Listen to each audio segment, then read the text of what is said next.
Pasti adik-adik di rumah pada tahu kan hari ini tuh hari spesial. Masa Kak Dina gak tahu sih? Apa ya, tanggal berapa sih hari ini? Hari ini tuh tanggal 4 4 April ya? April. Oh iya, tanggal 2 itu kan merah, Jumat Agung. Kali tanggal 4 apa tuh? Itu adalah hari Paskah. Iya. Selamat Paskah untuk adik-adik Selamat semua. Paskah adik-adik semua. Nah, sekarang kan lagi Paskah nih Kak Dina. Kayaknya kita tuh harus nyanyi sesuatu yang berhubungan dengan Paskah gitu nih. Kita memuji Tuhan. Oke, siap Kak. Nah, ini kan kita udah lama gak ketemu nih ya Kak. Iya. Pasti pada kangen sama lagu yang biasa dinyanyiin pas Superbook. Kak Dina tahu gak sih? Tahu dong. Waduh ya, Yesus kembali di. Waduh, pasti adik-adik Iya. juga kangen. Kak Dina kangen kan? Kangen Adik-adik di dong. rumah juga pasti kangen. Kita mau angkat pujian ini. Semuanya bangkit berdiri. Semuanya bangkit berdiri dulu. Setelah itu kita baru nyanyi lagu ini sama-sama. Oke? Oke, siap. Yeay. Boleh semuanya tepuk tangan? Iya. Jadi semua pasti Kak Dina. Oke. Semuanya tepuk tangan ya. Sama-sama nyanyikan. Yesus kau mati di salib, bangkit untuk selamatkan dunia.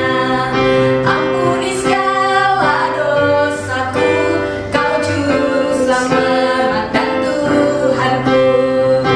Ubahkan ku jadi baru, tolong ku hidup bagimu.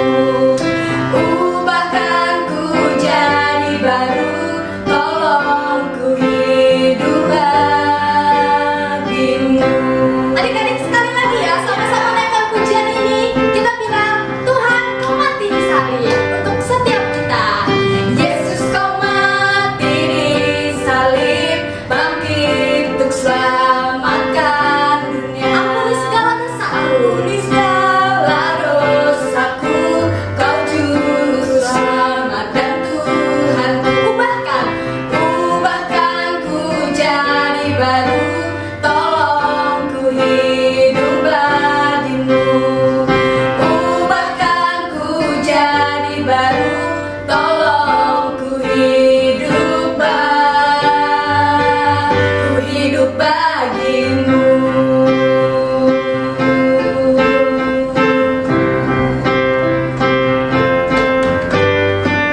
Yeay, kasih tepuk tangan yang luar biasa buat Tuhan Yesus. Terus kita sekarang ngapain nih Kak? Kita mau mendengarkan firman Tuhan Kak Dina. Berarti adik-adik silakan duduk. Yuk kita siapkan hati kita untuk mendengarkan firman Tuhan. Serius ya, buka telinga, buka mata, duduk yang manis, mendengarkan firman Tuhan. Yuk kita siapkan hati kita untuk mendengarkan firman Tuhan. Kita mau angkat pujian Yesus sahabatku. Karena Tuhan sudah mati buat kita, untuk adik-adik semua, untuk mama, untuk papa. Karena Tuhan Yesus mengasihi kita. Yuk adik-adik kita mau angkat pujian ini dengan serius, dengan hati yang bersyukur. Yesus sahabatku, Dia mati bagiku. Besarlah kasih-Mu, sahabat dan Tuhanku, sampai ku besar nanti, sampai di surga nanti.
Yesus, terima kasih.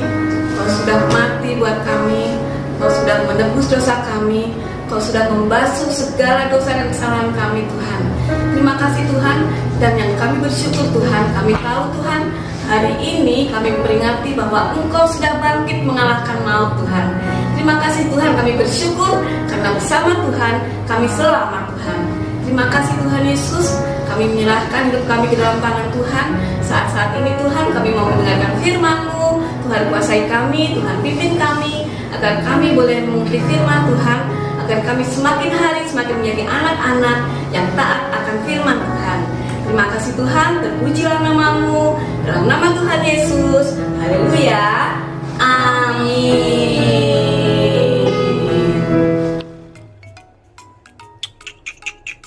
Hebat sekali, ya ampun.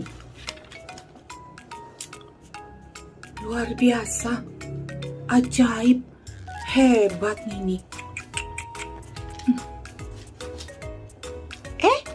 Ada adik-adik. Halo adik-adik, apa kabar adik-adik? Aku lagi baca Alkitab nih adik-adik. Ada satu cerita yang sangat luar biasa. Ada tokoh yang dia mati tapi bangkit kembali. Wah, luar biasa. Kalian mau tahu cerita tentang apa itu? Tentang apa? Paskah. Ya, siapa kalau Paskah itu? Tuhan Yesus Kristus. Nah adik-adik, aku mau ceritain nih, kenapa dia kok bisa mati ya? Itu gara-garanya begini adik-adik. Waktu satu hari Tuhan Yesus lagi berdoa. Dia berdoa di taman. Dia ajak teman-temannya untuk berdoa buat sama-sama sama dia. Itu murid-muridnya, dia bilang, kamu berdoa di sana ya, aku berdoa di sini. Tapi pada saat Tuhan Yesus serius berdoa, dia lihat ternyata murid-muridnya pada tidur, bukannya berdoa. Tuhan Yesus bilang, ayo berdoa, berjaga-jaga gitu. Tapi murid bilang, ya Tuhan, ya. Tapi terus pada saat Tuhan Yesus berdoa lagi, murid-muridnya bubuk lagi, tidur lagi. Sampai akhirnya Tuhan Yesus bilang, ya udah nggak apa-apa, saya mau berdoa. Nah adik-adik, setelah Tuhan Yesus itu berdoa, tiba-tiba datang para prajurit menangkap Tuhan Yesus. Kenapa Tuhan Yesus ditangkap? Itu ternyata ada yang bohong, ada yang ngasih tahu hal-hal yang nggak benar, ada yang bilang katanya Tuhan Yesus mengajarkan hal-hal yang salah. Tuhan Yesus kepingin jadi raja orang Israel, katanya begitu. Akhirnya Tuhan Yesus ditangkap, dibawa, diadili, dibawa ke satu orang yang namanya Pontius Pilatus adik-adik. Nah di depan Pontius Pilatus, Pilatus bilang gini, emang kamu ngaku-ngaku jadi raja orang Yahudi? Tuhan Yesus bilang apa? Aku gak bilang gitu, kamu yang ngomong gitu. Terus Pontius Pilatus tanya-tanya terus sama Tuhan Yesus. Tapi Tuhan Yesus gak banyak ngomong, Tuhan Yesusnya banyakan diem ya. Sampai akhirnya Pontius Pilatus bilang, saya gak ngelihat apa yang salah, ini orang gak ada salahnya, udah gak usah diapa-apain gitu. Tapi orang-orang yang sudah menangkap Tuhan Yesus itu banyak sekali orang-orangnya ya. Itu pada bilang apa? Enggak, dia harus dihukum karena dia bilang dia pengen jadi raja orang Yahudi gitu. Terus akhirnya Pontius Pilatus bilang, aduh saya nggak tahu nih mesti digimanain. Oh, tapi dia ingat biasanya kalau hari raya di sana itu mereka itu biasanya melepaskan satu orang tahanan sesuai dengan yang diminta sama masyarakat. Akhirnya Pontius Pilatus bilang gini, saya bisa tolong Yesus nih, saya bisa akalin supaya Tuhan Yesus dibebaskan. Jadi Pontius Pilatus berpikir, di penjara siapa yang paling jahat ya? Kalau aku bilang orang yang paling jahat itu suruh dibebasin, kan orang-orang pasti nggak mau, pasti akan pilihnya Tuhan Yesus yang dilepasin. Akhirnya dia ingat, oh iya, ada satu orang namanya Barabas. Barabas ini seorang pembunuh adik-adik. Terus apa? Pilatus bilang gini sama orang-orang yang banyak itu.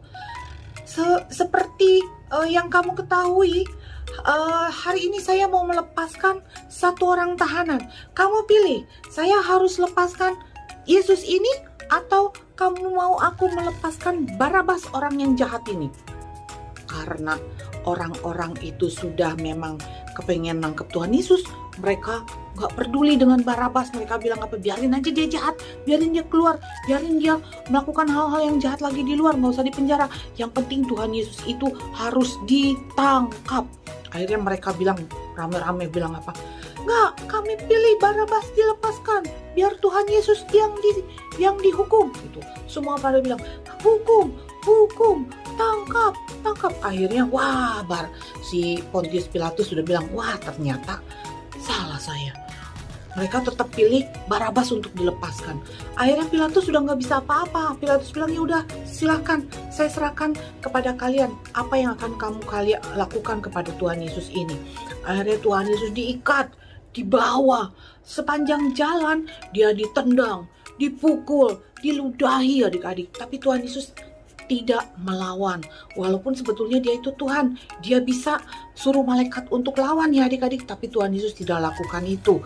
Akhirnya apa? Dia jalan, terus ada orang-orang ngeledekin dia, katanya, kamu kan ngaku-ngaku jadi raja kan? Nih, kamu pakai baju warna ungu, ini pakai jubah warna ungu. Tuhan Yesus dipakein jubah ungu, terus dibikinin mahkota. Kalau mahkotanya dari emas bagus ya. Ini ternyata bukan dari emas, ini mahkotanya dari duri. Duri zaman dulu ada pohon yang ujung-ujungnya tajam, sama mereka dirangkai, dijadikan mahkota duri, terus ditaruh di kepala Tuhan Yesus. Naruhnya nggak pelan-pelan adik-adik, taruhnya ditekan, masuk ke kepalanya, jadi aduh sakit, darahnya kemana-mana ya adik-adik ya, mengalir. Tapi Tuhan Yesus tetap diam, diledekin, digebugin, dihina-hina. Tuhan Yesus tetap berjalan. Dia ditarik-tarik, mau dibawa ke satu tempat yang namanya Bukit Golgota. Nah adik-adik, pada saat dia itu berjalan, Tuhan Yesus disuruh bawa kayu yang bentuknya salib ya adik-adik, yang seperti ini. Kayunya nggak kecil, kayunya gede. Karena apa? Itu nanti kayu akan dipakai untuk menyalibkan dia. Aduh, Tuhan Yesus sudah berdarah-darah, kakinya, tangannya, kepalanya, badannya semua udah dicambuk, udah diapain adik-adik ya. Dia tetap harus bawa itu, gotong itu salibnya. Sambil jalan, Tuhan Yesus jatuh. Aduh sakit adik-adik ya. Tapi Tuhan Yesus tetap disuruh bangun lagi sama tentaranya, ditarik lagi, suruh bangun, suruh jalan lagi. Tuhan Yesus jalannya pelan-pelan. Aduh sakit, berdarah-darah ya adik-adik ya semuanya. Sampai akhirnya Tuhan Yesus jatuh berkali-kali adik-adik. Pada saat Tuhan Yesus jatuh berkali-kali, ada satu pengawal yang ngelihat kayaknya Tuhan Yesus sudah nggak kuat lagi bawa itu salib yang berat itu.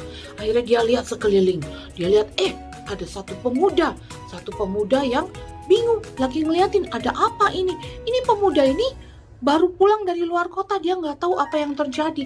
Dia lihat Tuhan Yesus kok lagi diseret-seret, kenapa ini? Orang ini, si pemuda ini ternyata namanya Simon. Dia baru dari daerah Kirene, makanya dia disebutnya Simon orang Kirene. Nah, dia adik-adik, si Simon itu ditarik sama tentara. Terus dia bilang gini, hei kamu, bantu itu, kamu angkat itu salibnya. Akhirnya Simon orang Kirene ini bawa bantu. Aduh ternyata berat banget, kasihan Tuhan Yesus. Tuhan Yesus udah jalannya terseok-seok, pelan-pelan adik-adik ya. Karena kakinya sakit, udah dipukul-pukul, punggungnya juga udah dicambuk, udah berdarah kemana-mana, dan dia haus adik-adik.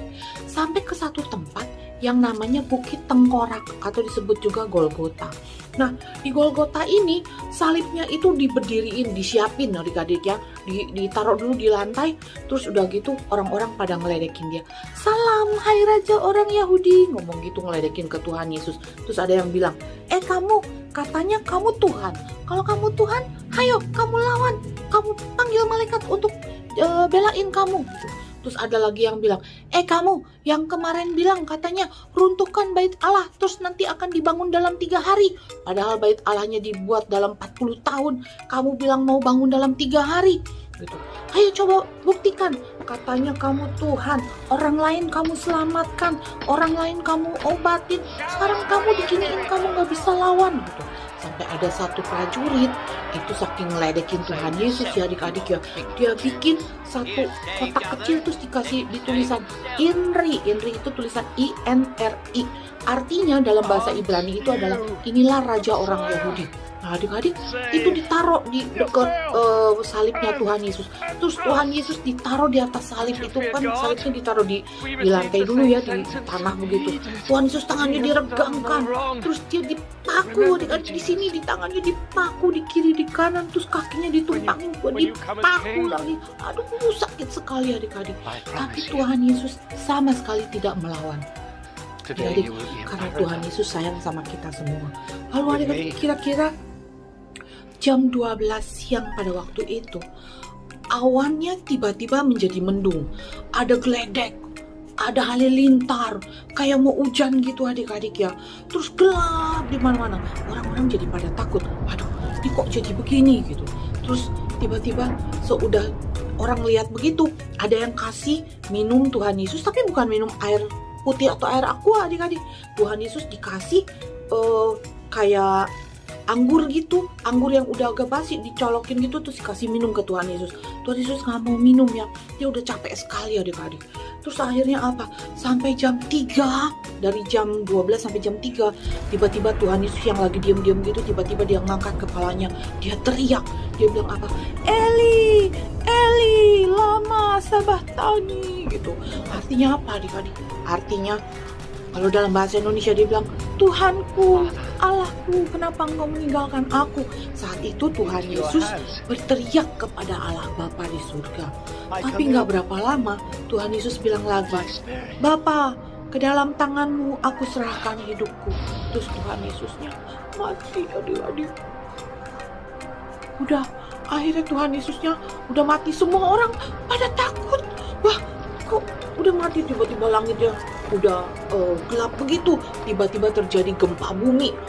Bait Allah waktu itu zaman dulu dari tenda adik-adik ya, itu tendanya terbelah menjadi 2 tirainya, sampai orang-orang semua pada lari ketakutan.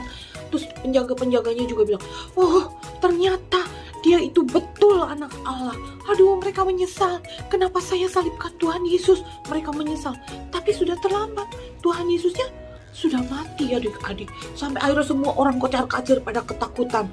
Sampai tengah malam ada satu orang, itu namanya Yusuf dari Arimatea. Yusuf ini orang kaya adik-adik. Dia datang ke Pontius Pilatus, dia bilang gini, Bapak izinkan aku untuk ambil mayat Tuhan Yesus boleh ya, supaya kita bisa kuburkan dengan sempurna, dengan baik gitu. Tapi Pilatus itu pernah ingat dulu tuh ada yang bilang katanya Tuhan Yesus akan bangkit di hari yang ketiga.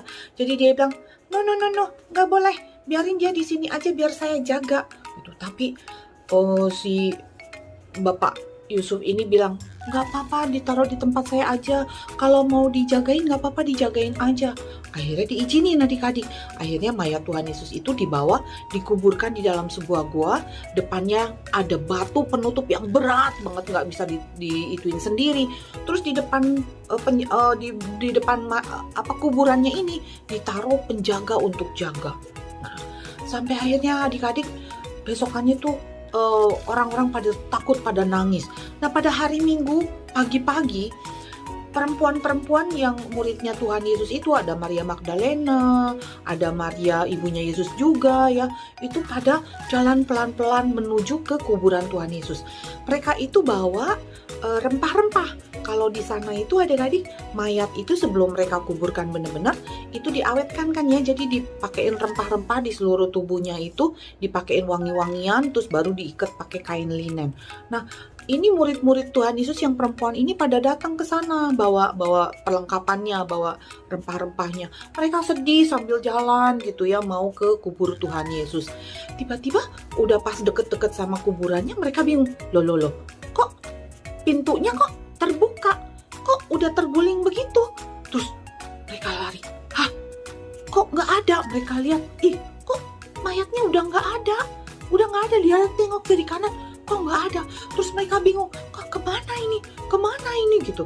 Pada saat mereka sibuk mencari, tiba-tiba mereka melihat ada 2 orang berpakaian putih, bercahaya, terus bilang begini sama si Maria Magdalena dan teman-temannya, Ibu, kamu mencari siapa? Gitu. Kamu jangan mencari orang yang hidup di antara orang mati. Gitu. Terus si Maria Magdalena sambil nangis bilang, aku mencari tubuh Tuhanku. Tadi ada di situ, sekarang nggak ada. Balikin dong, jangan diumpetin. Katanya gitu. Tapi ternyata 2 orang itu adalah malaikat. Dia bilang apa? Dia tidak ada di sini karena dia sudah bangkit. Dia sudah bangkit dari kematian. Terus Maria Magdalena bilang, hah? Udah bangkit? Emang bisa orang mati bangkit lagi? Tapi dia ingat, oh iya, Tuhan Yesus waktu itu pernah cerita bahwa dia akan dibangkitkan gitu. Akhirnya Maria Magdalena lari dia panggil murid-muridnya. Dia cari Simon Petrus, dia cari Yohanes, dia cari Yakobus. Dia bilang gini, "Hei teman-teman, Tuhan Yesus sudah bangkit, sudah gak ada lagi. Tadi saya pergi ke kubur Tuhan Yesus, kita lihat kosong, gak ada apa-apa." Simon Petrus gak percaya gitu aja. Aduh, Maria Magdalena ngimpi kali ini ya. Tapi Maria Magdalena bilang, enggak, betul, Tuhan Yesus sudah dibangkitkan. Akhirnya si Simon Petrus dan teman-temannya lari sampai ke kuburan Tuhan Yesus. Mereka capek, terengah-engah ya adik-adik ya. Terus mereka masuk ke dalam kuburan. Mereka lihat, betul, itu kain yang buat nutupin badannya masih di situ. Bahkan kain yang buat nutupin mukanya pun masih di situ. Tapi Tuhan Yesusnya nggak ada. Mereka lihat ke kiri, ke kanan, ke kolong. Mereka cari semua. Gak ada di situ adik-adik. Akhirnya mereka tahu bahwa Tuhan Yesus sudah bangkit. Luar biasa adik-adik. Tuhan kita itu dahsyat dan luar biasa. Dia betul-betul menepati janjinya. Dia itu mati tapi dia bangkit kembali. Nah adik-adik, luar biasa. Itu yang kita peringati sekarang sebagai hari Paskah adik-adik. Hari Paskah itu adalah hari kebangkitan Tuhan Yesus, di mana Tuhan Yesus mati untuk menebus dosa kita semua, tapi dia bangkit ke surga. Dia naik ke atas ke surga untuk menyediakan tempat bagi kita. Luar biasa kan adik-adik ya? Makanya aku baca ini, luar biasa. Adik-adik bisa baca cerita tentang Paskah ini ya. Itu ada di macam-macam nih. Ada di Matius juga ada.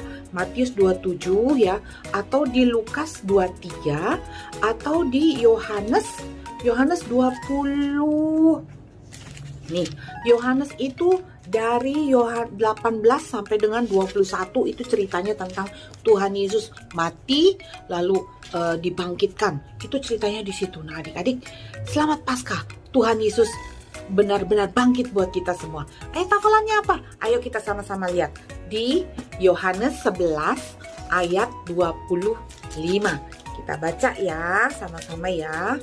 Yohanes 11 ayat 25. Ini bunyinya seperti ini. Jawab Yesus, "Akulah kebangkitan dan hidup. Barang siapa percaya kepadaku, ia akan hidup walaupun ia sudah mati." Nah adik-adik, Tuhan Yesus itu adalah Allah yang hidup. Dia mati di hari Paskah itu untuk menebus dosa aku, dosa kamu, dosa oma, dosa opa, dosa semua orang yang percaya dan mengaku kepada Dia sebagai Tuhan dan Juru Selamat. Amin buat firman Tuhan. Selamat Paskah adik-adik. Nanti setelah ini kita akan ada acara lagi ya, melukis-lukis gitu. Dan juga pokoknya adik-adik nanti akan senang. Puji Tuhan, kita mau bersyukur karena Tuhan itu baik dan sudah mati buat kita. Kita berdoa ya. Tuhan Yesus, terima kasih Tuhan karena Engkau menyatakan dirimu sebagai Tuhan. Engkau sudah mati tapi Engkau sudah bangkit buat kami untuk menebus dosa kami. Terima kasih Tuhan Yesus untuk pengorbananmu. Di dalam nama Tuhan Yesus berkati kami semua yang sudah dengar firman-Mu. Dalam nama Tuhan Yesus kami berdoa. Amin. Puji Tuhan. Selamat Hari Paskah. Tuhan Yesus memberkati. Bye-bye.